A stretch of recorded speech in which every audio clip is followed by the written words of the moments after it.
STIs, pregnancy tests, drug tests, Narcan, all of that, because we are a certified overdose response provider as well as a certified syringe provider.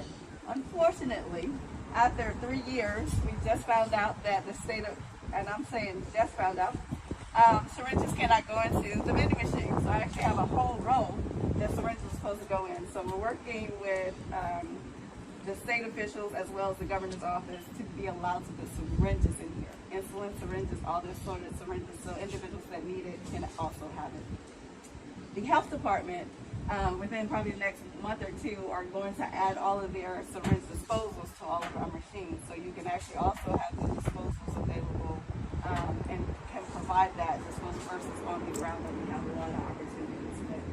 So in order to utilize the machine, there's two options. There's an expedited option. Let's say, for example, you're here in the area or you're in any of our areas.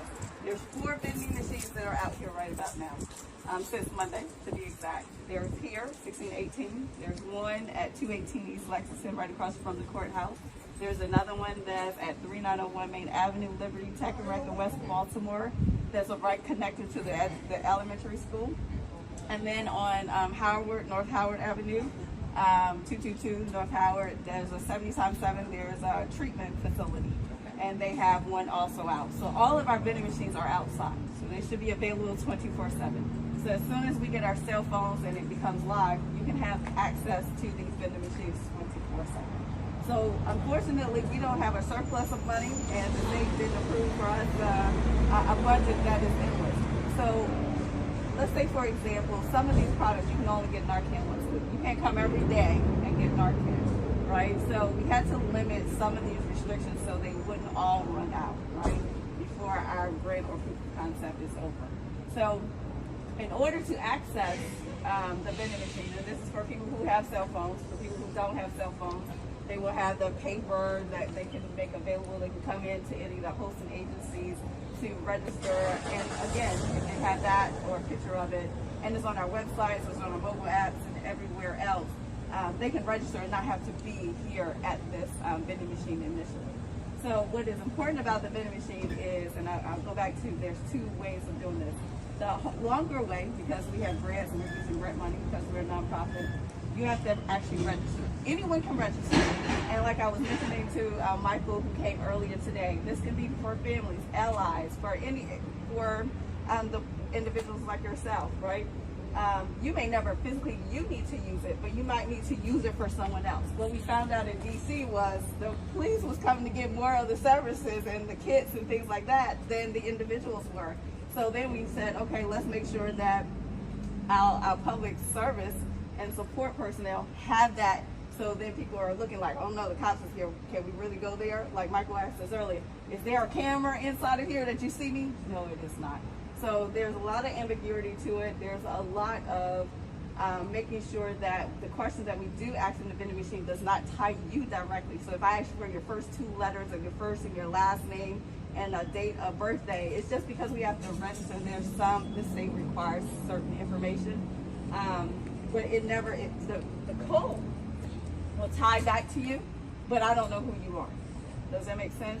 So we try to make sure it's low barrier and we're not really tracking people. It is just we have to follow the state requirements because everybody got their own requirements.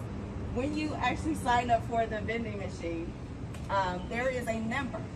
And we tell this, and I'll probably need to put another sticker here and say, please write down your number, because that's the only way you're going to use the vending machine. If you lose your number or you take a picture of your number, you're unfortunately going to have to re-register. Now you can call our office and we can try and look at, okay, what's your first 2 numbers, what's your last 2 numbers, look in the system to see if we can pull it out.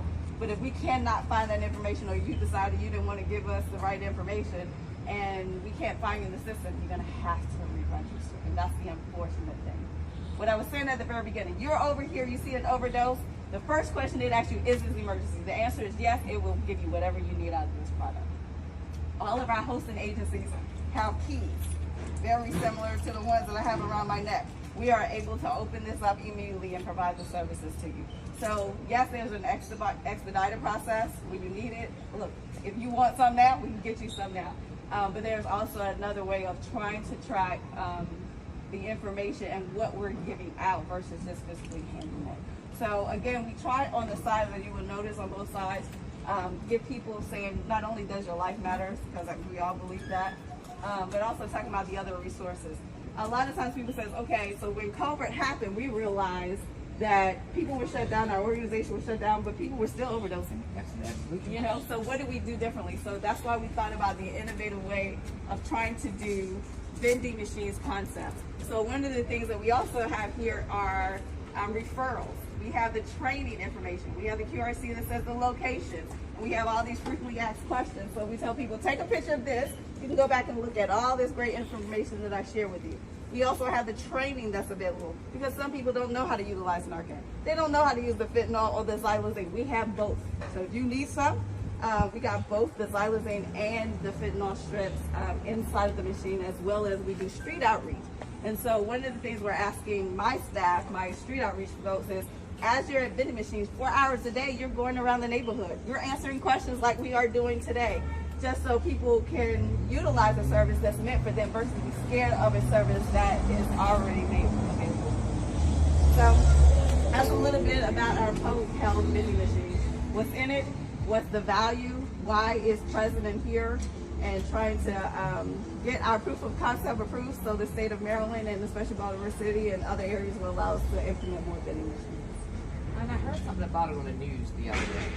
DC. I didn't hear much about it, but I did hear something about it on the news the other day.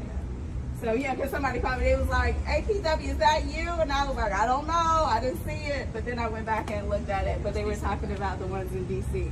And we've collaborated with DC. We actually proposed the same thing for DC.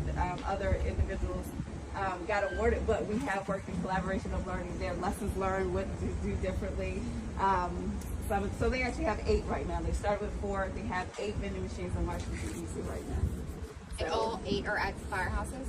I don't know exactly where they're located in D.C., but we have a monthly meeting. Actually, the meeting is tomorrow, so I guess we'll find out. Yeah, the gentleman that was out here earlier said something about they were.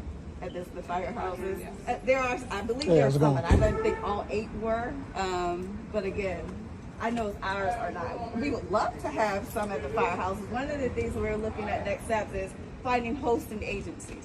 I will tell you, it was very difficult for us to find hosting agencies. We even wanted to put them in the prisons, our Narcan one, and I've been working 8 months and still can't get an answer. But they claim they give out 300 a month. Now, so well, let me put the Narcan vending machine in there. Silence. So again, it's new. People always, I guess, one of the things I don't know if they told you, we also do the mobile showers, toilets, and laundry services. You remember when Penn North, what was it, a couple years ago, 3-4 years ago, they ran out of water for about 2 weeks? Well, we're the ones that provided the mobile showers, toilets, laundry services for them for that 2 weeks for 24/7. So we do quite a few other things. Our 2 innovative ones are our mobile hope on wheels and now trying to do the vending machines. So where are your mobile showers? It depends on what day it is. Okay. So on Friday, if you come back, you're seeing both for the units here. Okay. So we're actually doing, on Fridays, we're looking to do it here at McKean. We typically have it at Liberty Tech and Rec. We have it, like those same locations. We kind of use our strategic partners where we put the vending machines, where we have a hope on wheels and everything else like that. So if they were coming to get showers, now you have a machine. So that's kind of what the plan and the thought was. But again, we be Saturday, we're all over the Washington, D.C. area, wherever the service are asked for. So, yeah. So quick question for you. Do you have to have a cell phone in order to access? No, sir. No, you missed that part. Did I miss that? No, it was quick. It was real short. It was real short. He says a piece of paper. Yeah, we'll have the paper, or you can come and register with the vending machine or with the outreach. No, that is a legitimate question, and trust me, we're asked that all the time because this is very technically advanced, and we had to have a contingency plan of what happens if I don't have a cell phone. So no, trust me, that is a key point because everybody doesn't have a cell phone. Or like Mike, who was here earlier, he got a cell phone, he didn't even know how to use it. He was like, well, how do I do the registration? I mean, just because you got a cell phone, still don't mean you know how to do QRC codes. So yeah, we know the future is here, but we got a multi-generational environment. We got 9 now. You got to accommodate all of them. So that's why we're wrapping people, individuals, machines, and making sure they have documentation out. So, yeah. That's a great question. Don't worry about that. And he does that way. We can have a full conversation. He come out like, so.